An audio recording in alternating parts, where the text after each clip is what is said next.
Morning, everyone. Welcome to Thursday Express Meditation. So we're gonna continue on our Lam path, um, and today's a bit different. It's all inspirational to um, for the most part. So this is about the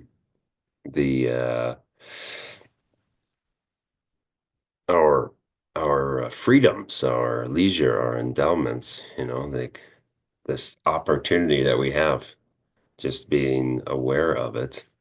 Um, so we don't get depressed thinking, oh, the world's so bad. I have it so bad. But no, like how good we have it. And this is our opportunity. That's how we have to think about it. And the fact that we're even contemplating Lam rebirth, meditation, then we've entered that doorway, and we have that opportunity. We have this mental opportunity to make progress. So we'll see where it takes us. So we start by getting into a comfortable position,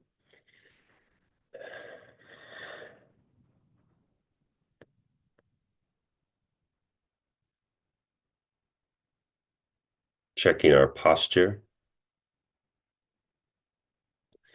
releasing any tension that we have, any like pulling.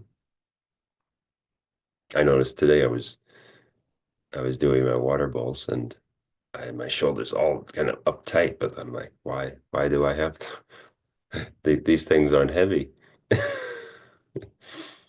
So I just relaxed them, and then it was all okay.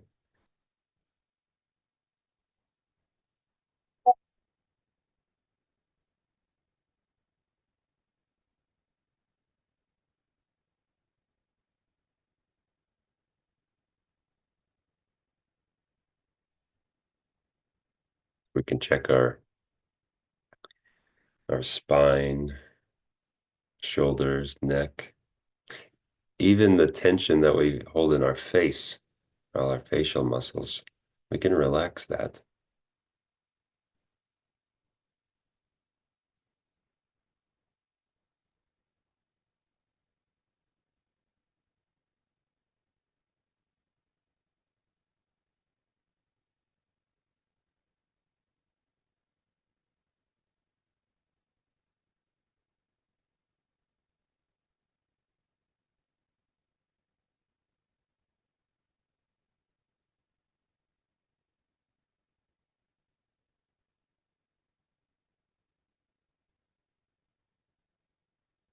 And we bring our attention inside,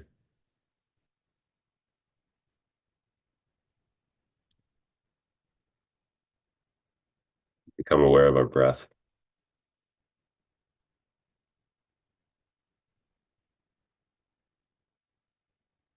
We breathe in and our lungs fill with air. Our torso expands.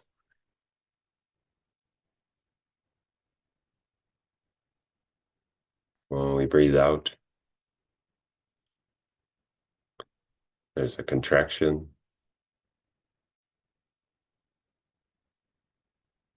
The air pushes out up through the the pathways through the nostrils.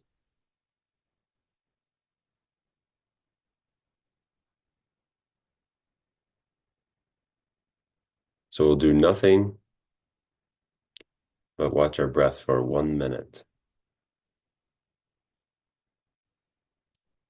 not thinking about what we were doing before this session, what we're doing after, not engaging with the sounds of the birds outside,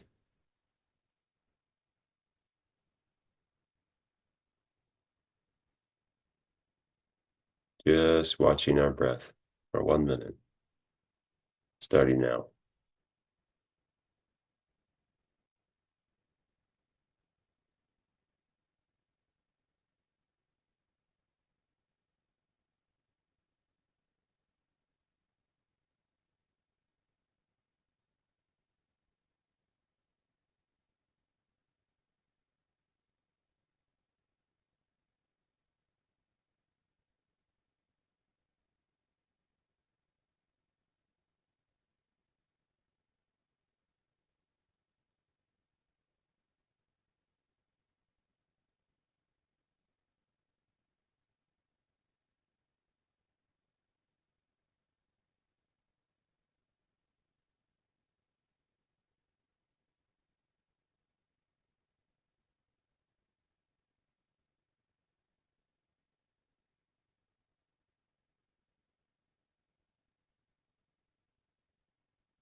So what's your motivation for joining this session?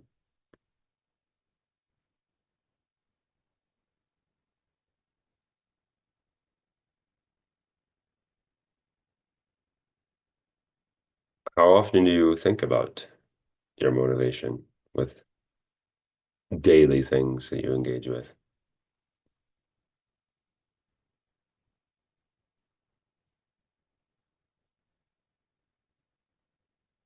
Probably not too much. A lot of things we do are quite automated, behavioral,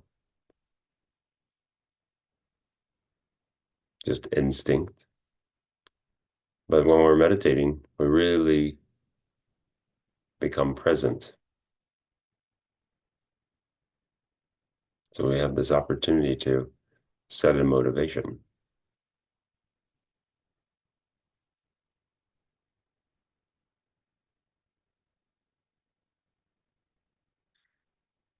And if you've studied karma a little bit, or recall that motivation is a critical element in how karma is created.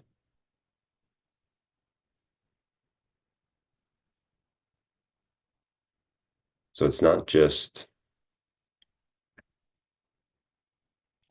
presence or mind.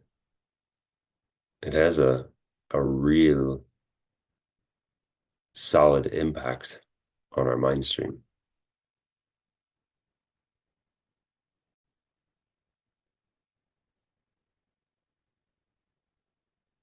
It's not just something nice to do.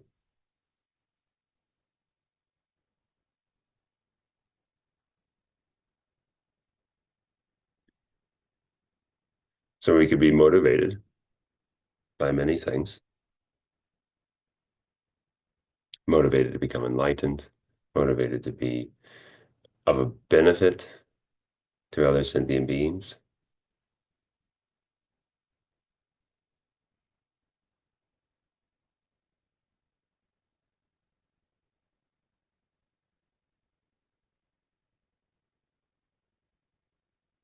Sometimes if it seems like there's so much misery and suffering and destruction and death around us that it can be hard to create a motivation.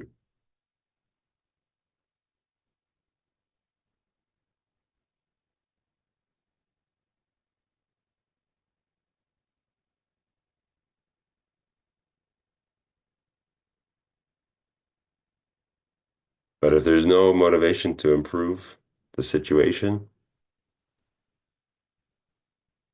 then what else is there?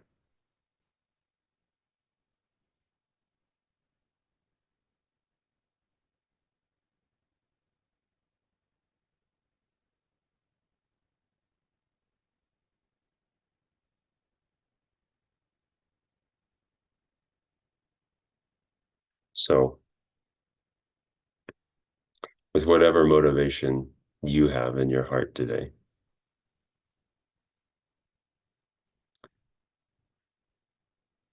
we're going to contemplate these, um, they call them leisures and fortune, endowments, something like that, which I find them very motivating for me to change my mind, to seize the day.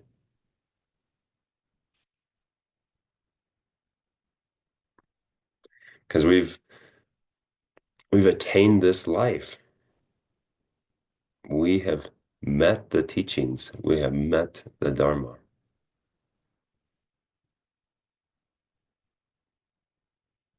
And we have the opportunity to practice.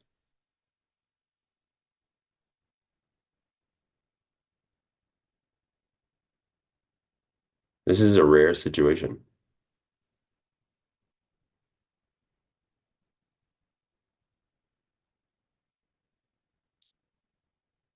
We have this leisure to be able to practice Dharma. We have these fortunate circumstances.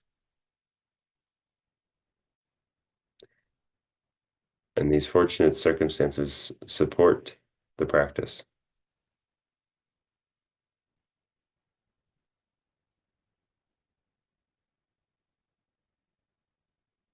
Take a moment, think about your life.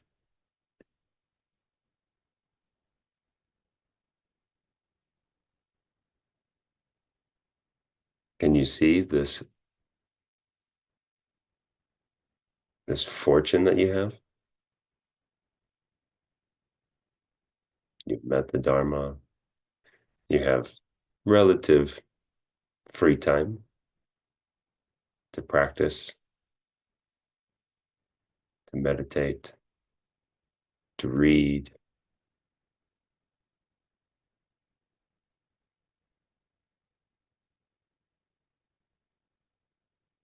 You have the mental capacity to understand it.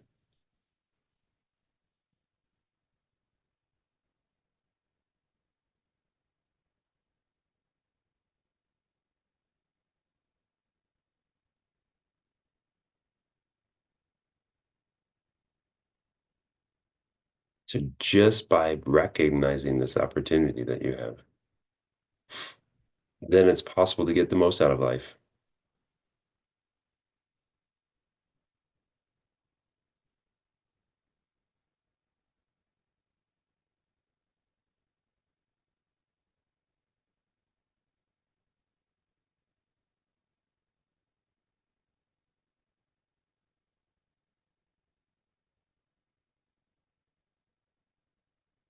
Then you can really extract the real essence of such a life. You can taste the essential benefit, the benefit of Dharma practice.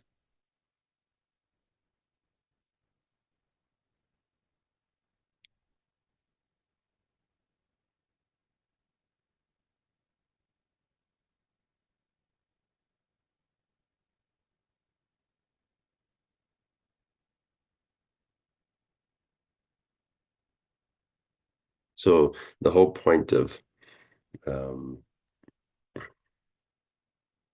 of meditating on this human life with um, having this free time, having the fortune of meeting the Dharma, is to fully recognize the extraordinary um, opportunity that it represents. And this recognition, it helps inspire us, helps us direct our efforts in the practice of the Dharma.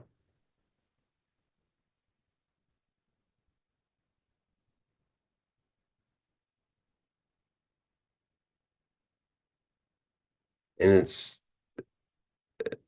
um it's a source of joy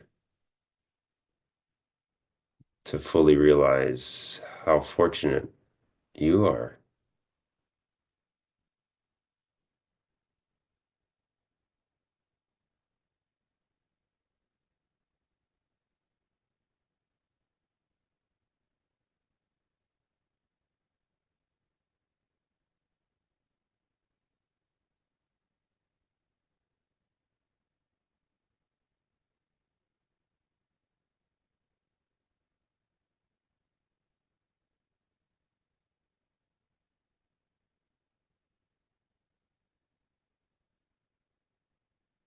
So how often do you recognize the gift of this precious human rebirth, not being born in a conflict area or um, a place in the world where you might not learn to read or write, or you might not be exposed to the Buddhist teachings.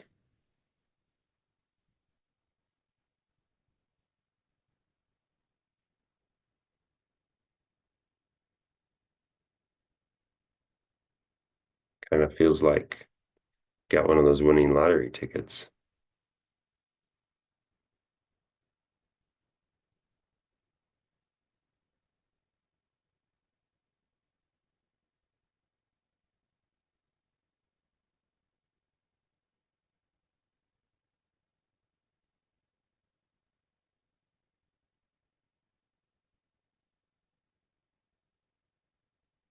So recognizing the situation is the first step.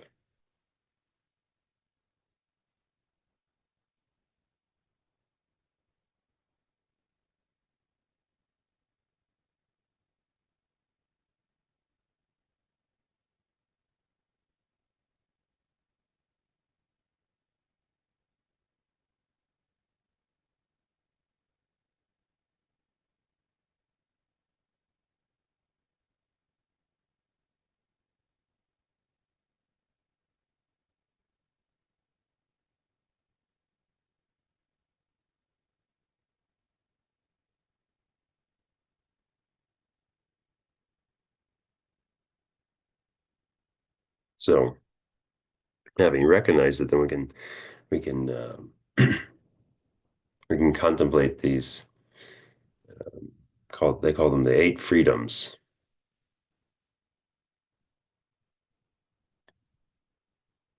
And the eight freedoms, they have two groups. So the first four, these are situations, um, there are situations of being free or situations of being free from non-human states.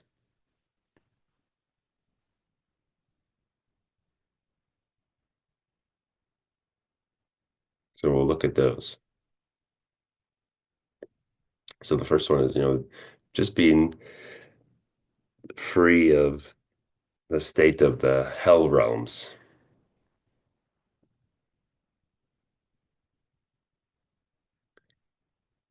And beings are born in the hell realms when they have very heavy karma, heavy negative karma that they've created in past lives.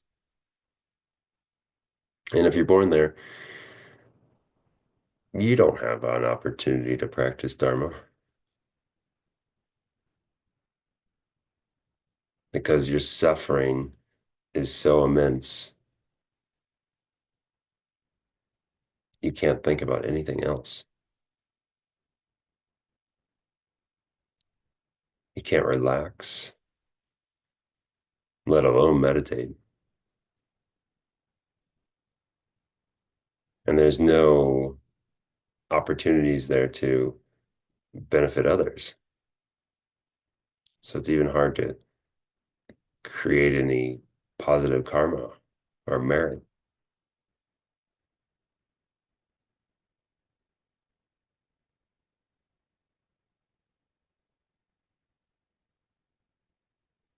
I know it's hard to imagine, but just think when you have a headache, can you meditate?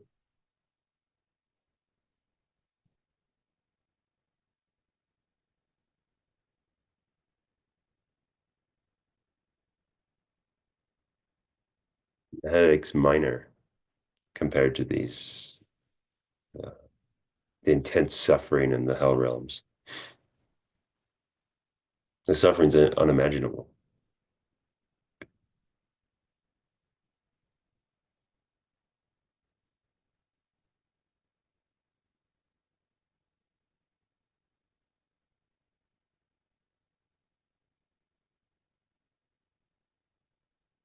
So we're free of that. We don't have that problem in this life.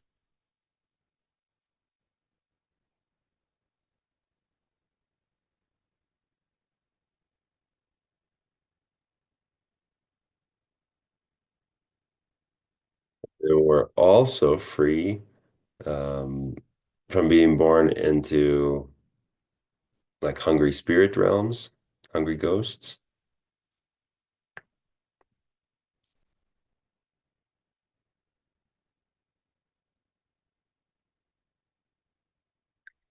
And one is born as a hungry ghost if we have like um, mental states like covetousness or attachment or grasping, and intense attachments. Then we tend to be born in like these hungry ghost realms. And there we're always deprived. We never have enough. We're always thirsty. We're always hungry. And we're always like in this frantic search for food or drink.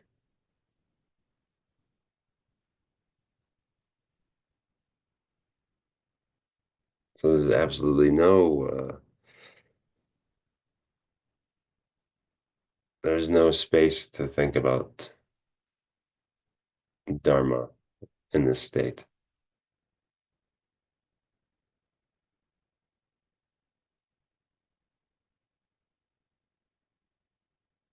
I mean, think about it. From time to time, we get hungry and we have to have something now. What if your day was like that all day long,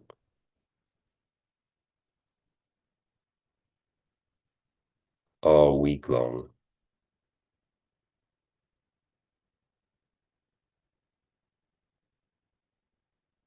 the whole year,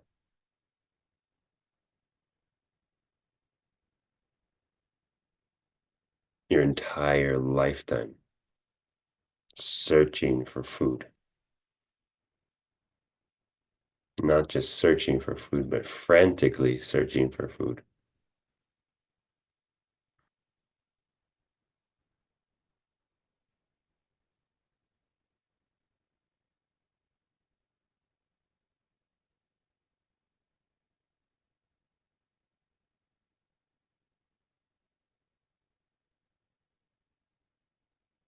So if this is the case, then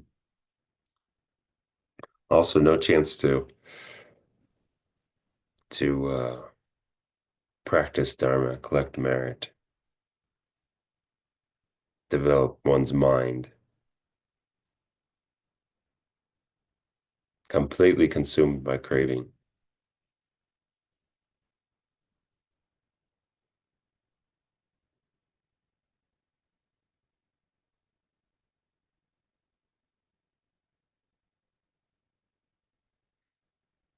And then there's the freedom of being free of birth in an animal realm,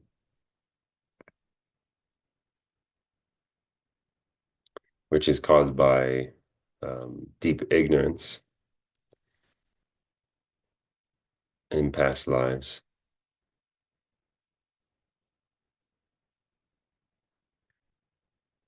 which is kind of like related to the fact that animals can't understand the Dharma.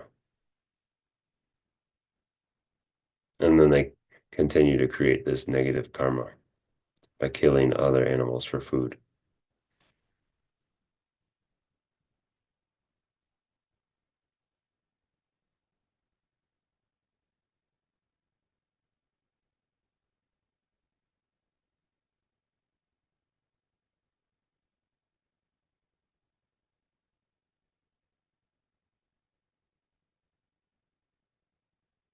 Don't get me wrong, I love animals. I'm not criticizing them. It's just a fact, that an animal's intelligence, some are very intelligent, but they don't have a vision to take control of their destiny.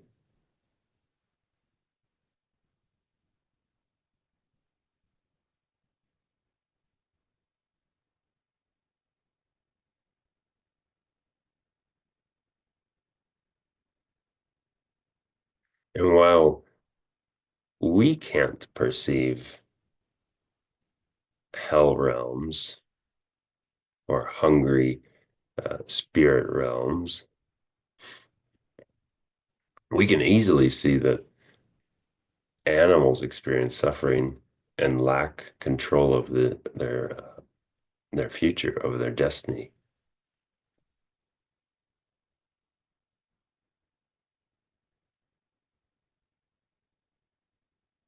So you should be able to have some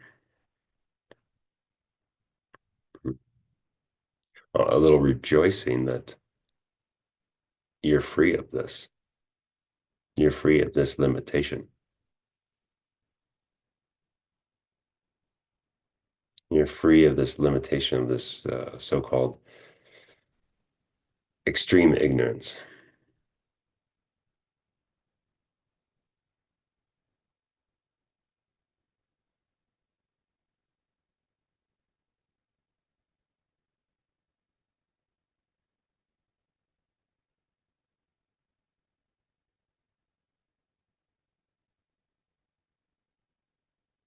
And then the fourth, uh, the fourth freedom is being free of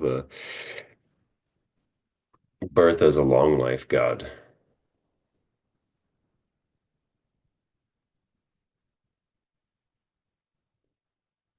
which sounds a bit contradictory, but gods of the desire realm, they experience a variety of pleasures.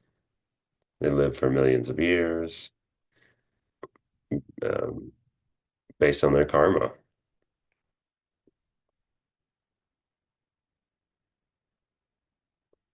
And that's the problem. Their enjoyments are so great that they don't experience suffering. They can't grasp it. They don't even understand or can internalize this first noble truth.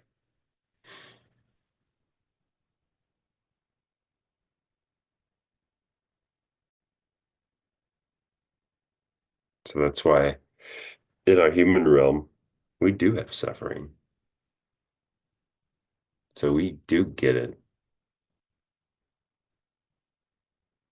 and we want to be free of it.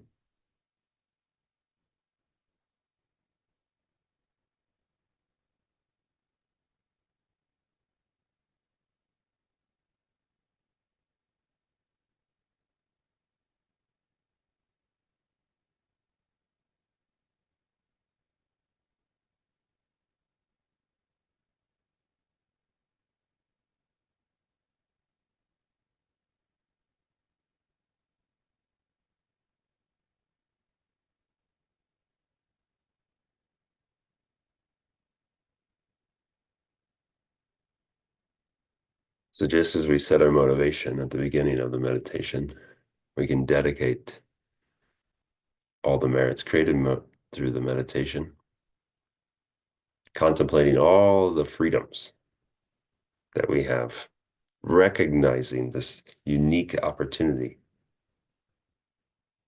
for us to make progress, to not waste our time, and to practice Dharma to help sentient beings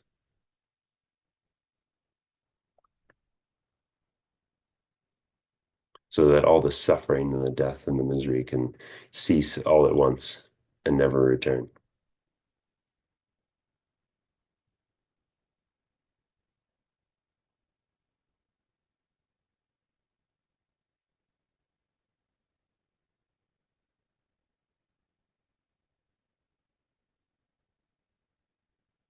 Thank you, everyone.